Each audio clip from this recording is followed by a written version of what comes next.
What's going on, everyone? Hope you're all having a great day. So this video has been highly requested for quite a long time now, and I'm finally owning up to making it. This video is basically going to be about my whole life story, how I got to where I'm at today at 20 years old, the success I have, the relatively small success I have. My goal with this video is mainly to help out at least one person by inspiring them, by showing them that yes, it is possible. Yeah, mainly if I can just help out one person with this whole video, I'll be happy. I'd do my job. Even if this video only gets one view, I don't care. If that person saw it and they got something from it, then I've done my job. So this, like I said, is going to go through my whole background. We're going to be going to early childhood as far back as I can remember. I have my notes here to give my thoughts organized. Without further ado, let's get into it. So basically, since I was a young boy, a young child, I've always been kind of greedy and money hungry, I guess you could say, money motivated. And whenever I got money for my birthday as a kid, I always ended up just saving it. I used to have the small cracker jar that had pirate beads and fake pirate coins, and that was my treasure. I was like a pirate, and that was my treasure chest, and I'd put money into it. I also had a piggy bank too, which I dumped quarters and stuff into. Then we go over to just middle school. I'm best friends with this guy. I won't say his name, but I basically followed in his footsteps. So he decided to go into a collegiate academy, which is where you take college classes in high school, and you do those for free, and you can graduate with a college degree when you graduate high school. It's college dual enrollment. I may make a video about it on its own. Great, do it. And while I was in middle school, I also, besides finding out about that, I also took a bunch of high school classes in middle school, which helped me get ahead. I knew I wanted to get into college. I knew I wanted to be successful, and doing those classes kind of helped prepare me. Then we go into high school, and when I get to high school, I'm like, oh crap, this is what colleges are looking at. Let me go uber try hard on this. So I always tried my best in all the classes. I didn't really care about valedictorian. I just cared about having as high enough GPA as I could so that I can get accepted into whatever college I wanted to go to. Originally, I wanted to get into MIT because they had astrophysics, and I just kind of wanted to do that, explore space, childhood dream of mine, but I ended up not doing it because they don't pay as good, and MIT is expensive as hell, and I also wanted to do something in fitness. But anyways, I had two teachers in high school. One was in a class in Avid, great teacher. She was her life was really hard, but basically showed us the importance of college and what it meant to work hard. Really opening our eyes to people that work 100 hours a week, or that they study 10 hours a day, come from poor families. Opening my eyes to that. I'm not saying I wasn't poor. I mean, I wasn't super poor, but also I wasn't in the middle class. I was in between that. I didn't ever went hungry as a kid, but I remember as a kid wanting to have a DS, and I didn't get a DS for 4 years, And I also had another teacher that made us do a project about how much everything in life is going to cost with our career after graduating college and all that, and it opened my eyes too to saying damn, college can screw you over if you're not careful. You need to get a good job if you go to college. You need to save your money for retirement. You need to be wary, and life is super expensive, guys, now more than ever. So I learned about that in high school. I also was class president, well, I would say class president, but club president for this club called DECA, which is a business club in high schools. They go and they do a bunch of business stuff, they compete, they do a bunch of field trips. I wanted to do that club be president of it because it's a great thing to put on my resume for colleges, and I wasn't playing a sport or anything, so that was my thing to set me apart. Sorry about the shakiness of the camera there, guys. I became president officially in sophomore year, and I was president until I was senior, and I basically busted my ass there. It was kind of my first business in a way, because I had to do everything. I was in charge of everything, and I had really lofty goals that we had to hit. We hit it twice in a year. My senior year I didn't because I got senioritis, and I'm you guys need to do the work too. I'm not going to be doing everything. And since they didn't do the work and they weren't motivated, we didn't get anywhere. That's a story for another day. Also, my junior year, I got a job at Publix, my first real job. I started making $9.50 an hour, and I knew I had to be smart, so I started saving half of my paycheck. Even if I only got paid $50 for that week, I'd save $25 in my savings account and spend the rest. Also, around this time too, this is one of the best things that helped me out in life, is that my dad enrolled in this program where they take from his 401k and they give it to me while I'm still in high school and while I'm still underage. So every single month I was making $500, straight to my savings account. And I just stacked that. I never spent it. I never did anything. I just saved that shit, my treasure. And that went on till I turned 18, and then it stopped. So by that point, I had like close to $12,000. I don't know, you know, I may be, the math may be really wrong. And with my job and with that I had already, as well as saving my birthday money and all that sort of things, I basically got up to having $20,000 in the bank. That was my big goal back then, and eventually I hit it. And I just kept it there. I really didn't do much with it. I also, before I became a singer, I just put $500 of my own money into public stock, and I just held it, you know, because they let you buy stock if you're an employee there. So I was like, you know, might as well. It's the only stock I could buy. So then here comes senior year, and I turned 18 when I was a senior, you know, like most people do. And 2 months after I turned 18, in 2019, I began investing, you know, and the first time I ever bought any stock in the public markets was General Electric. It was like at $8.50 or $8.25. I put $50 in, you know, bought like, you know, 5 or like 6 shares of it, you know, not really knowing what to do. I just heard from the videos I was watching that they seemed to be a pretty good company. They aren't a good company, but it's whatever. I also started looking for more side hustles to do, because I always like looking like, damn, like I gotta get more money to invest, you know. I don't wanna have better standard of living, so I gotta get some more money, gotta do some stuff on the side. Wasn't successful in doing so. And ever since I got into investing, I just began learning about it like crazy. Like when I first got into weightlifting when I was in middle school, after I got rejected by a girl, I mean, I would just go fucking crazy, just like learning about this stuff, you know. Same with investing. I went crazy. Like every video I watched on YouTube would be about like where to invest, like how to make money, like how does the money work, like what do I do with my money, like all that stuff. I basically became obsessed because like the more I learned, the more I literally made money. So it was like, and I wanted to make money because I'm money motivated. So it was perfect, you know. I just kept learning really quickly and just using my own money. I started, I opened up a Robinhood account shortly after. I opened up a bunch of different brokerage accounts, Robinhood being one of them. And I got the free stock. It was in SunPower. And then I just started investing in individual companies. So whatever company I hear on YouTube, I just invested into. And so one of the companies I really made good money in was Alibaba.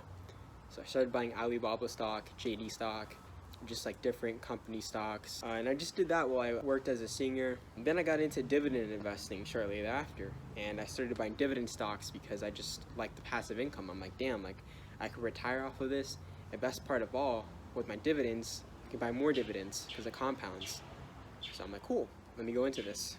I graduated high school and college both at the same time. Pretty nice, saved a bunch of money, saved 2 years off my life. And then my sophomore year at USF was when the same year that COVID hit. And this is when my life really began to change very quickly.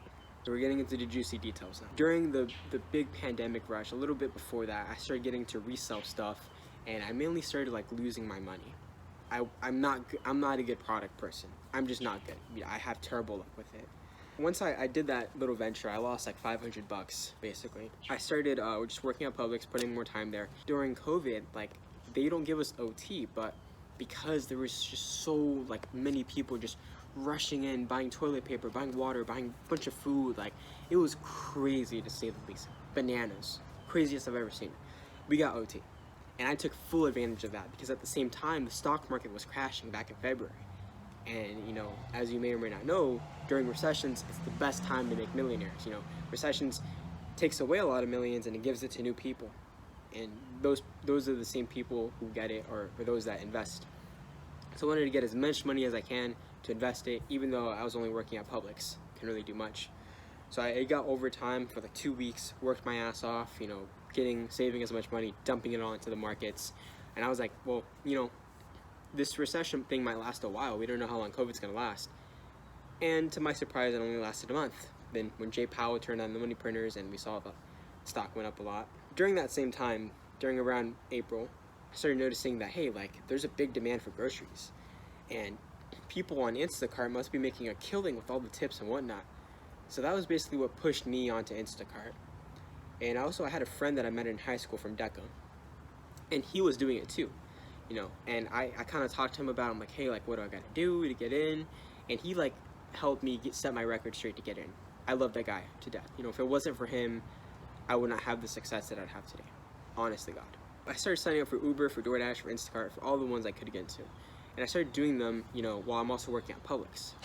And during that time, before Publix, I was only making like, you know, around like $1,200 a month, you know, maybe $1,400 a month, still part-time, never went full-time. And I was only putting in $500 in the stock market. Everything else went to bills.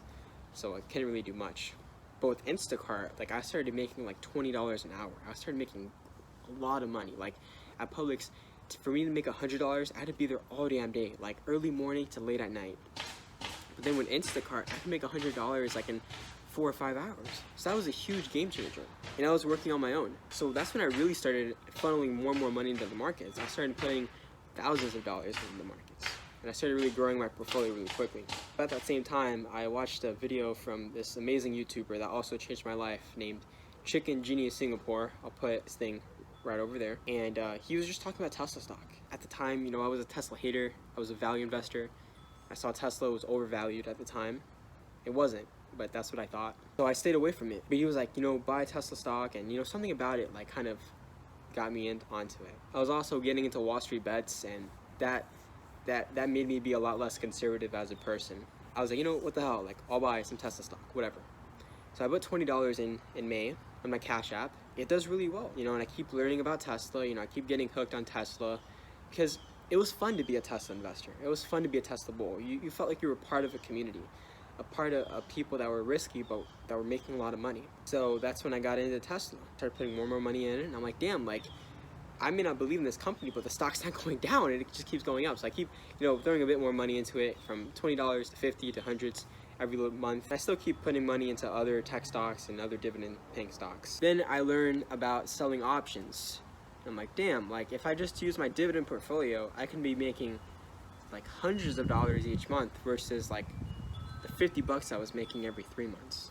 Like I sold out of that completely, and sold out of some other stocks too, to buy 100 shares of Apple so that I could wheel, which is just selling options. If that doesn't make sense to you, then I have other videos about that. So I started making, like, you know, a couple $100s a month on top of what I was already making doing Instacart and Uber Eats like crazy. Tesla split, and as you all know, to sell options on a stock, you need 100 shares of it, or at least enough money to buy 100 shares. After learning about Tesla and seeing where they were going in their trajectory, I was like, yeah, this company's not gonna die. This company's just as safe as Apple. You know, and Apple's not gonna go bankrupt. And the options on that were crazy. Like I could be making thousands of dollars a week selling those options. So I looked at my portfolio and I looked at how much I had in Apple options, and I was like, you know, if I sell it all now and I use the $20,000 I had saved up that I was talking about before, I could effectively have enough to buy 100 shares of Tesla. That's exactly what I did.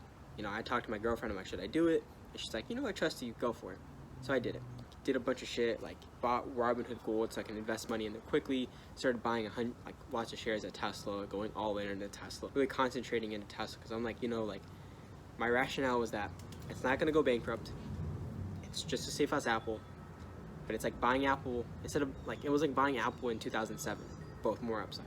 So I'm like, why wouldn't I want that? So that's why I basically went all in, plus the option premiums are nice. So once I get my 100 shares, I'm like, okay, let me just go in and start selling calls and use that money to buy more shares. So I literally almost like missed out on all this, because I almost sold a call at 480 the week that the S&P announcement was announced, and the stock went from like 420, where I bought it at, to post-split 420 to 900 in like 3 months.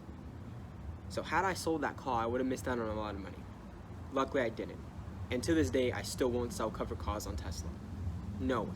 As it was going up, like literally every single time I checked my Robinhood, I'd be up like $1,000.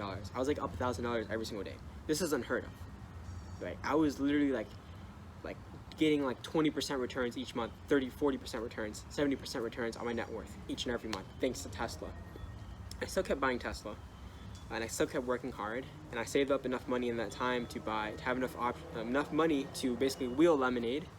So I kept wheeling Lemonade. I kept selling puts on Lemonade, in the money puts, each and every week. I started making thousands of dollars selling options. Hit $100,000 net worth probably like December of that year. It was my goal to hit it by the end of the year, and I celebrated with the people that helped me get there. And then comes February, I lose a lot of money. And that's when I'll make a part 2 to this video. So anyways, guys, that was basically from childhood up to the end of 2020, up to my first 100K. Moral of the story, you know, just invest, better yourself every single day, find ways of earning more money, you know, meet people that are going to help you out, and just trust the process. So anyways, I'll see you guys in the next part 2 of this video, because I gotta split this shit up.